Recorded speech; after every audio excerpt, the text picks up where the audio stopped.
एक और खबर आ रही है, भारत से जंग हुई तो सिर्फ 4 दिन ही लड़ पाएगा पाकिस्तान।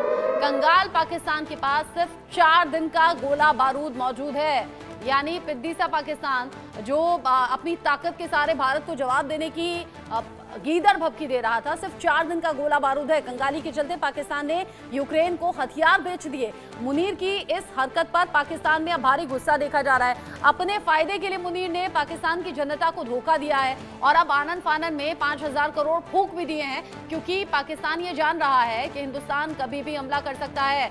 अब ऐसे में यूक्रेन को जैसे तैसे हथियार बेच तो दिए अपने फायदे के लिए मुनीर ने, लेकिन इस समय होगा क्या? और इसीलिए पाकिस्तान की आवाम भारी गुस्से के साथ में इन बातों पर अब सवाल पूछ रही है शहबाज सरकार से। ब्रिगेडियर दत्ता, ये वही वाली बात हो गई कि अपने गिरबान में झांका नहीं है और उंगली सामने वाले पर उठा दी, लेकिन कहावत है ना कि एक उंगली आप सामने उठाएंगे तो 3 आपकी खुद की तरफ उठेंगी। ये तो आपकी उंगलियां उठ रही हैं, अपनी उंगलियों को भी थोड़ा सा देख। ये तो मेरी तो उंगली उठ रही है और भारत की तरफ तो पूरा विश्व देख रहा है। भारत के बारे में तो पूरा विश्व जानता है। भारत की कम से कम इंटरनेशनल बेइज्जती नहीं होती जो बार बार पाकिस्तान की होती है। पाकिस्तान ने या पाकिस्तान के लोगों ने कभी भारत से कर्जा नहीं मांगा, कभी आपसे अपनी ग़िज़ाई किल्लत की कमी के लिए कभी दरख्वास्त नहीं की। ये तो मान रहे हैं कि पाकिस्तान कर्ज के बोझ के तले दबा हुआ है, चीन के एहसानों पर पलता है, लगातार जो भीख का कटोरा है वो यहाँ वहां घुमाते हैं। पाकिस्तान से लोग चले जाते हैं सऊदी के जाए भीख मांगे तो भीख मांगकर गुजारा कर दें। अभी 4700 लोग लौट आए हैं ना, और उन्हें ब्लैक लिस्टेड भी कर दिया गया है, दोबारा जा नहीं पाएंगे। पिछले साल नवंबर में भी 4300 लौट आए थे। अभी तो 3000 से ज्यादा लोग अमेरिका ने खुद के रक्षा मंत्री कहते हैं कि 2 करोड़ 20 लाख भिखारी हैं। अगर 24 करोड़ की आबादी है, अगर 24 करोड़ की आबादी है तो 2 करोड़ 20 लाख तो भिखारी ही हैं। जरा ये आंकड़े भी आप गौर कर लें। अब ब्रिगेडियर दत्ता को जवाब देने दें। ब्रिगेडियर दत्ता, पाकिस्तान की हिस्ट्री रही है, हुक्मरान आते हैं, अपनी जेबें भरते हैं, अपने बच्चों को, अपने परिवार को विदेश में सेटल करते हैं और पाकिस्तान को गर्त में धकेलकर फिर आगे बढ़ जाते हैं। वही तो होता रहा है। आसिम मुनीर ने हथियार बेच दिए, अब तौबा तौबा कर रहे हैं। बिल्कुल, आप देखिए, जो हथियार बेचे वो पैसा वापस डिफेंस प्रोडक्शन में नहीं डाला गया। उसको उन्होंने ऑलरेडी जो एमिनेशन गया है यूक्रेन में वो सबस्टैंडर्ड एमिनेशन था, अंडर परफॉर्म किया उसने।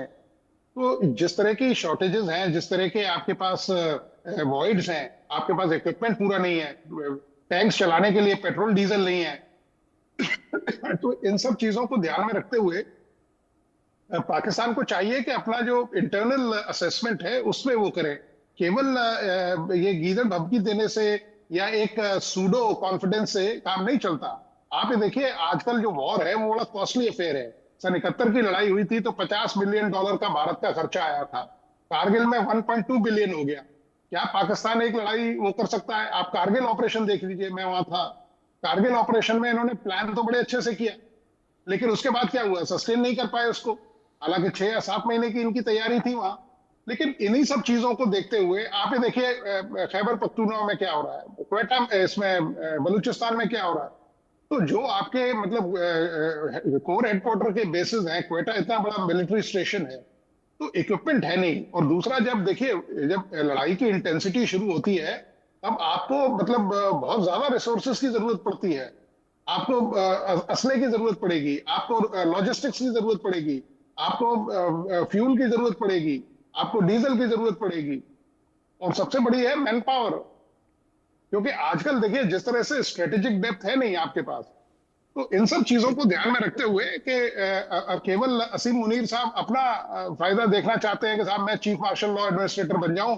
आज अगर जो बैठक हो रही है, मुझे लगता है कि या तो थोड़े दिनों में वो अनाउंस कर देंगे कि शहबाज शरीफ साहब की जरूरत नहीं है, देश के हालात इतने नाजुक है कि उनके आई take over the range of के फैसले तो उन्हें ले डूबे। और पाकिस्तान में तो अब हाल ये हो गया है, पाकिस्तानी फौज के कई अधिकारी जो अलग अलग रैंक के हैं आसिम मुनीर से बड़े नाराज चल रहे हैं। पिछले दिनों तो खबर ऐसी भी सामने आई थी कि इस्तीफा तक मांग लिया था। और आसिम मुनीर के जो फैसले हैं वो पूरी पाकिस्तान की आवाम पर भारी पड़ रहे हैं और आने वाले टाइम में और ज्यादा भारी पड़ेंगे, इसलिए भी ये नाराजगी बढ़ी है। पाकिस्तान में कैसे महंगाई बम फूट रहा है और फूट चुका है, वो अपने दर्शकों को कुछ आंकड़ों के जरिए बता देते हैं। पाकिस्तानी पाकिस्तानी रुपया कैसे अब लोगों की जेबों से निकल रहा है और पाकिस्तानी रुपए में ये जो खाने पीने के जो बेसिक चीजों के दाम है वो कैसे हैं। 22 अप्रैल और 4 मई, इसमें हम थोड़ा सा कंपैरिजन करें, आटा 90 का था तो 120 का हो गया, ये पर केजी के दाम हम बता रहे हैं। अदरक यहाँ पर 550 का था जो कि 600 का हो गया है। घी जो कि 2500 का था उसके दाम भी बढ़ गए हैं। चीनी 150 की थी 180 की हो गई है। चिकन 750 का था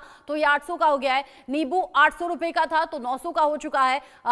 ये जो दाम जितनी तेजी से बढ़े हैं, घी 2500 से सीधा 2800 हो गया, नारियल का तेल 1200 से सीधा 1300 का हो गया। ये जो दाम है ये कुछ ही दिनों के अंदर बढ़ गए हैं, यानी 22 अप्रैल से 4 मई आप अंदाजा लगाइए कि करीब 10 से 12 दिनों में इतने ज्यादा दाम बढ़ जाना ये किसी भी मुल्क के लिए बड़ी चिंता की बात है। और सबसे ज्यादा चिंता की बात तो उन लोगों के लिए है जिनके पास खाने पीने के पैसे नहीं, जो गरीब तबके से आते हैं, गरीब वर्ग से आते हैं, या फिर जो रोजाना कमाते हैं और रोजाना अपने घर का खर्चा चलाते हैं। ऐसे में नींबू, अदरक, घी, नारियल तेल, आप ये सोचिए बहुत बेसिक चीजें हैं, आटा, चावल, चीनी, ये बहुत बेसिक चीजें हैं जिनके दाम लगातार आसमान छू रहे हैं। अगर आप फल फ्रूट लेने चले जाएं, चिकन मटन लेने चले जाएं, घी लेने चले जाएं तो इनके दाम तो लगातार आसमान छू ही रहे हैं। लेकिन दाल, चावल, रोटी, सब्जी, इन चीजों के दाम भी बहुत ज्यादा बढ़ गए हैं।